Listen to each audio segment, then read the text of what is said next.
अपने पसंदीदा शो के फुल एपिसोड देखने के लिए अभी डाउनलोड करें दंगल प्ले ऐप।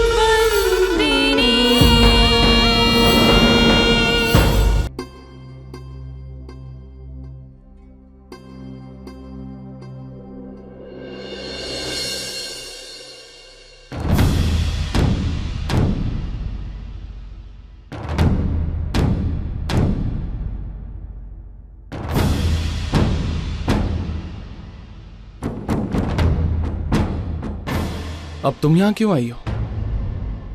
मेरा मजाक उड़ाने आई हो या ये देखने आई हो कि मैं जेल में कैसे रहता हूं? अब समझा, तुम्हें जरूर उस कद्दू ने भेजा होगा डाइवोर्स की बात करने के लिए। संतू, तुम्हें क्या लगता है तुम उस घर की मालकिन हो? उस घर में सबके ऊपर तुम्हारा हुक्म चलता है तो मेरे ऊपर भी चलेगा? भूल जाओ, क्योंकि मैं पहले भी मना कर चुका हूं और अब भी वही कह रहा हूं कि मैं कद्दू को डाइवोर्स नहीं दूंगा। संदीप, मैं यहाँ डाइवोर्स की बात करने नहीं आई हूँ। तो तुम हमारी जमानत करवाने आई हो? नहीं। तो और तीसरी बात क्या हो सकती है हमारे बीच में? देखो संदीप, तुम्हारी नाराजगी मुझसे और कद्दू से है, पर आज मैं किसी की मदद मांगने आई हूँ तो वो एक छोटी बच्ची की है, नंदिनी की। क्या हुआ नंदिनी को? संदीप, वो बहुत बीमार है, वो हॉस्पिटल में है। उसे ब्लड कैंसर हुआ है।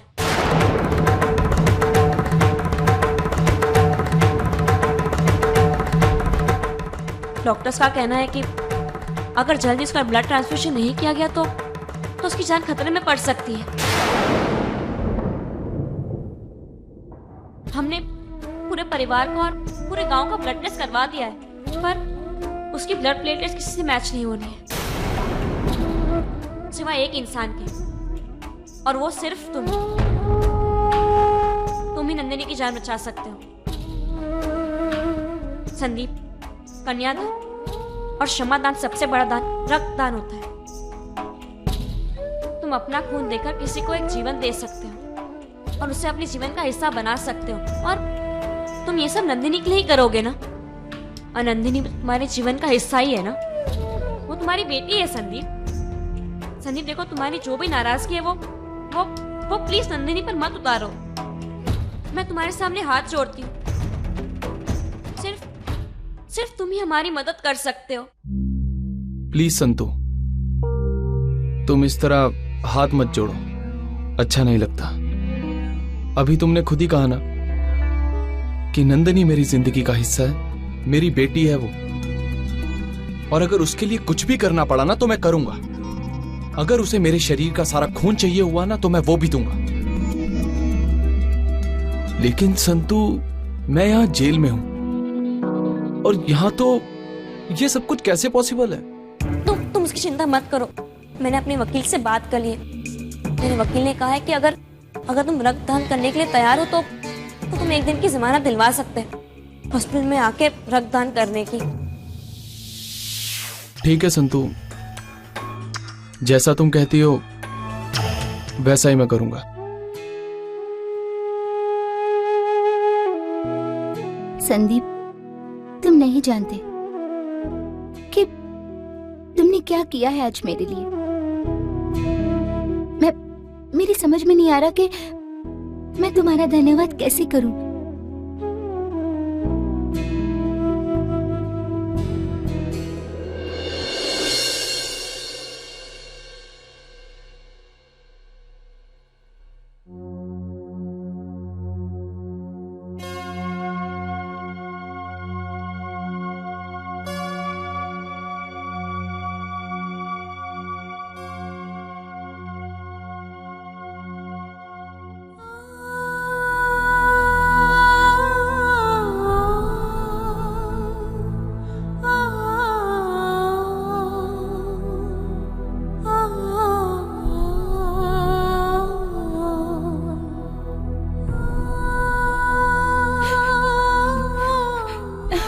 कद्दू, हमारी बच्ची शशांक, हमारी बच्ची को कुछ नहीं होगा कद्दू।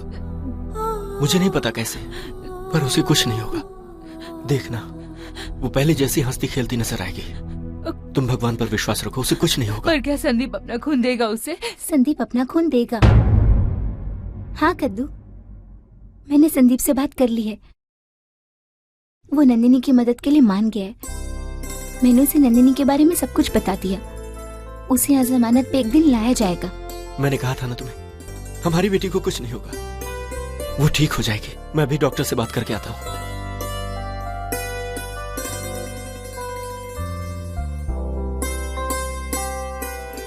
कद्दू, मैं घर जा रही हूँ, बस जल्दी आ जाऊंगी मैं।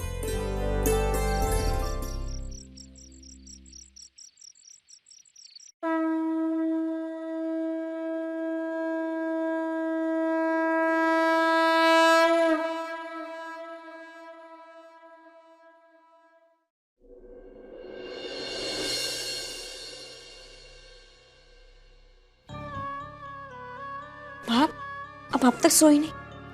अरे बेटा, घर के पूरे सदस्य परेशान है, दुखी है, नींद कैसे आएगी बेटा?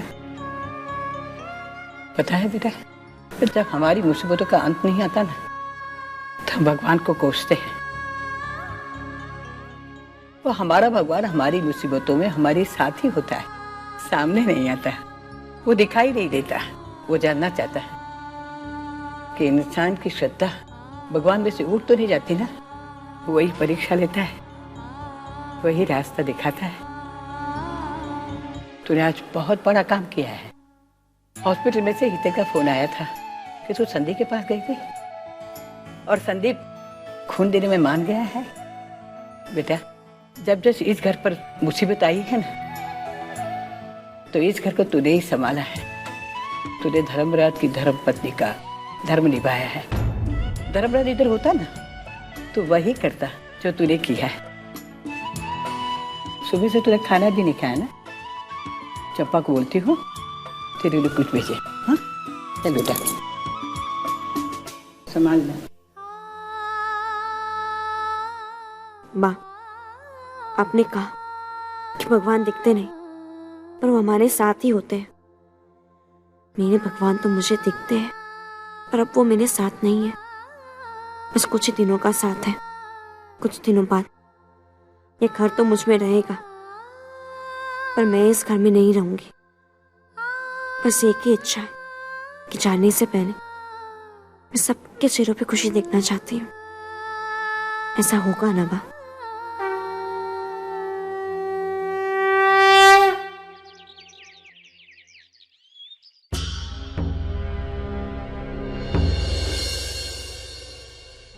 क्या मिस्टर संदीप आ गए?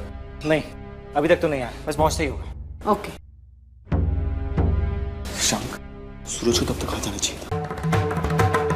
हाँ, अब तो संदीप को सूरज के साथ आ जाना चाहिए था।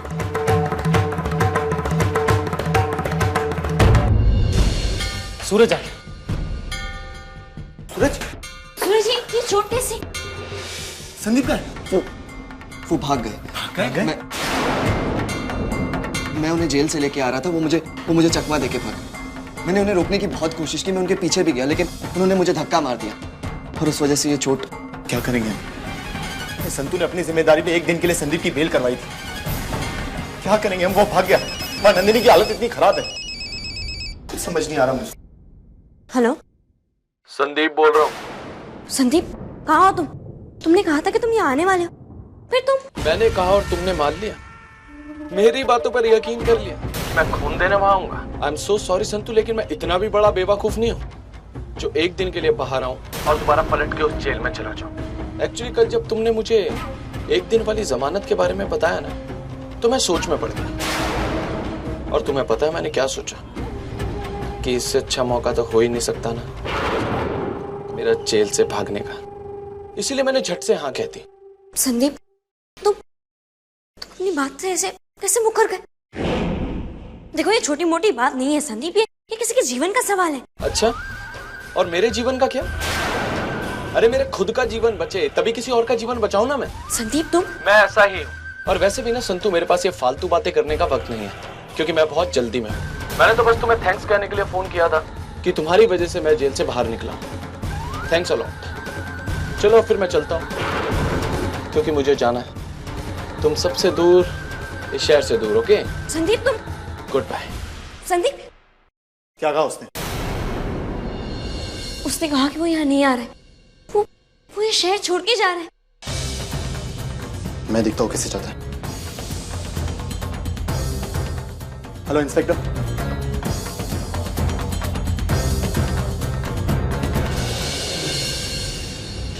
अभी डाउनलोड करें दंगल प्ले ऐप।